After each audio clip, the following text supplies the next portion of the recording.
So I want to do a problem where we find the population standard deviation by hand. And so we've got 5 test grades here. Okay, so these are test grades. Now, to do population standard deviation, let's first write out the formula. Sigma equals the square root of the sum x minus mu squared over capital N. So we need to know what each of these players do. Okay? So this x, that is the data entry. That's the value. Okay? This mu here, that is the average. Okay? And then this n here, that is the total number in the sample, or in the population, rather. How do we know it's of the population? Because it says population standard deviation. In a second, we'll talk about sample standard deviation. Okay?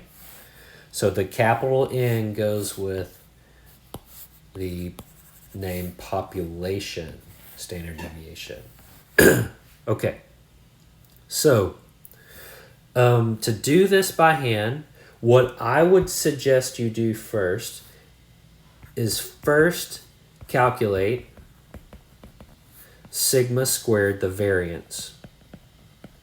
And then once you get the variance, second, take the square root of the variance. Okay? And that gets you your standard deviation. Okay? So square root the answer you got in the first part after you do it. So don't try to do it all in one step. Just take it one step at a time. So let's calculate the variance. So the variance is the sum of the value minus the mean squared over capital N. Okay, so let's calculate the numerator here. Okay, so what is the first value? Well, it's 70. So 70 minus mu. Oh my gosh, what is mu? How are we going to do this? We got to know what mu is before we can square it, right? So now we got to backtrack. We got to figure out what is mu.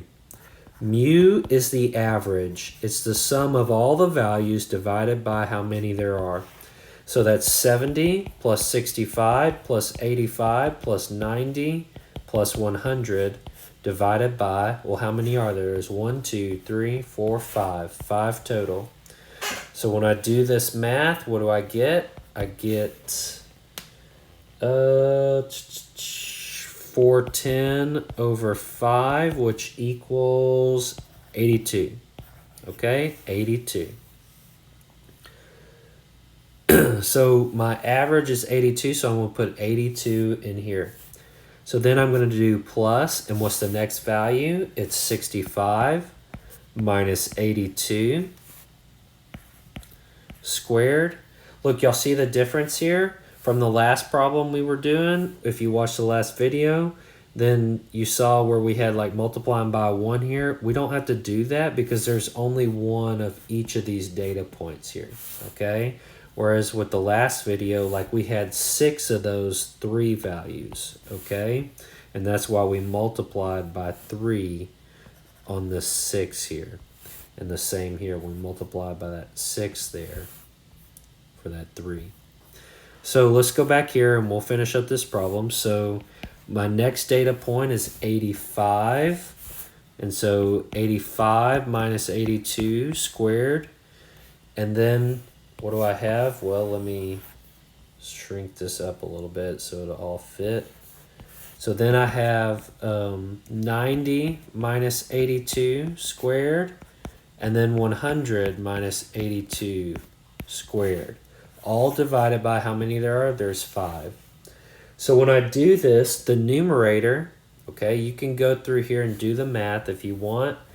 You do parentheses 70 minus 82, close parentheses, square it, plus, and then parentheses 65 minus, oh my goodness, minus 82, close the parentheses, square it, and then plus 90, or 85, I guess. 85 minus 82, close parentheses, square it, plus 90 minus 82, close parentheses, square it, plus 100 minus 82, close parentheses, square it. Hit enter, you get 830.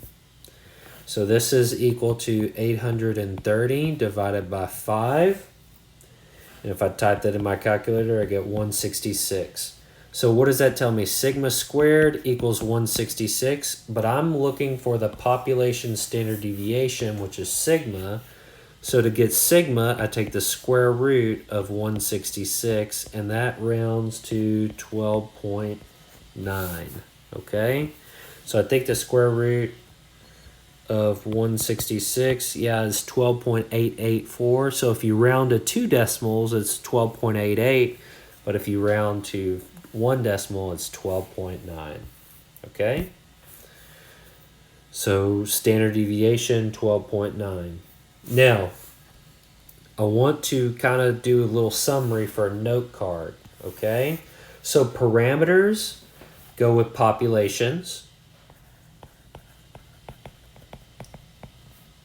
okay? And statistics go with the sample, right? So one thing that helps me out is I think P and P, parameter and population, go together. S and S, sample and statistic, go together, okay? So parameters, examples of parameters are mu. Mu is equal to what? It's the sum of the x values divided by capital N. Capital N is a parameter too, right? That's the total number in the population. What's equivalent with that? The analogous for the sample is x bar, which is the sum of the x values divided by little n. Little n is the sample, analogous to, similar to the population capital N, right? It's how many are in the sample, okay? Now, sigma squared, we found that already. That's the sum of the x minus mu squared over capital N. Now, what is analogous with it in the sample? The sample variance, S squared. So that's the sample variance. This is going to be equal to the sum of x minus, now it's not the population parameter mu, it's the analogous, the x bar that we have up here because it's a sample squared divided by, and this is where it gets a little different. Instead of just little n, you actually subtract 1 in the denominator. And that's the difference, okay? So make sure you take note of that. Now, sigma is the square root of the sum of x minus mu squared over capital N. And so this is S equal to the square root of the sum of x minus x bar squared over little n minus 1, okay? So over on this side, we have our statistics, and over on this side, we have our parameters, okay? And then, you know, how they kind of correspond with each other and how they are related to each other. Through here, and then through here, okay? So you could use those formulas to calculate the sample standard deviation. Now, these are the same test scores. The only difference here is that this says sample. So you have got to read. You have got to read and pay attention to what the words say. Otherwise, you're going to miss these problems. So sample versus population. Okay, very different. Population, I use the formula right here, right? So what's different now? Sample standard deviation is S, which is the square root of sigma x minus x bar squared over n minus 1. Well, guess what? Little n is still 5, okay? We just literally called it a sample instead of a population. X bar is still calculated by adding up the x's and dividing by little n. So I do 70 plus 65 plus 85 plus 90 plus 100, all divided by little n, which was 5. And so that still gets me the 82. Okay. The thing that's different, though, is whenever I go and I divide. Okay? So what do I have? I have 70 minus 82 squared plus 65 minus 82 squared. And guess what, guys? Instead of rewriting all this, I'm just going to copy and paste and cheat, right? Because this is the same. This is the same thing.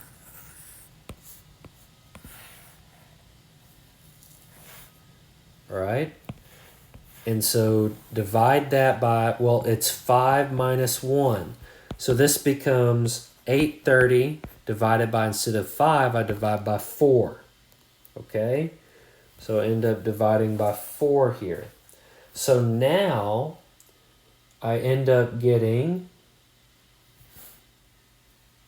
a variance of 830 divided by 4, which is 207.5.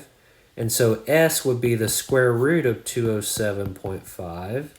So square root of 207.5 is roughly 14.4. Okay? Now, if you think about this, okay, the same numbers, but what happened? Sigma was equal to what? It was equal to 12.9, but S was equal to 14.4. What is different here? Okay? Well, what's different is that when you're dealing with a population, okay, when you're dealing with a population, you have all of the information, period, dot, end of sentence. Okay? You have everything. You know everything. Variance and standard deviation measure, in one way you can think about it, is it measures error. Okay? How far off we are from that true mean, right? So when I'm dealing with a population, I know all the data, period. Okay?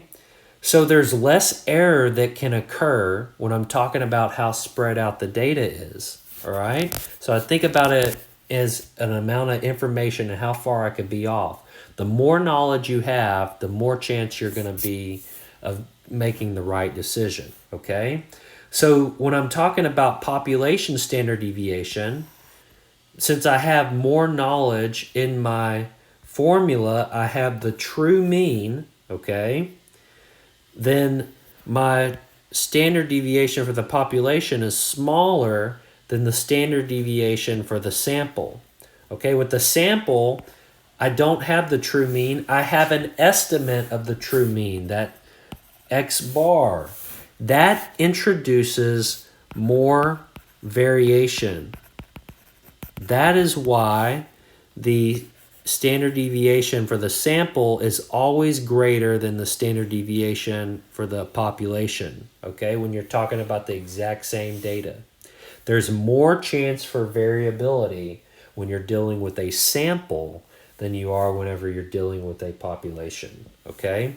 So the bigger your standard deviation number is, the bigger it gets, the more spread out the data becomes. Okay, I can't stress that enough.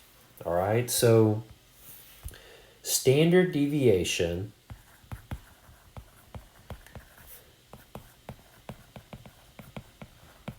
is a measure of the typical amount an entry deviates from the mean. Okay, so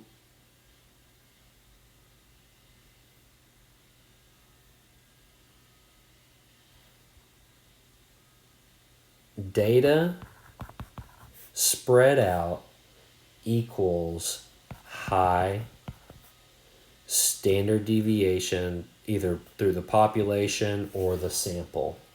Okay? So that's the idea there.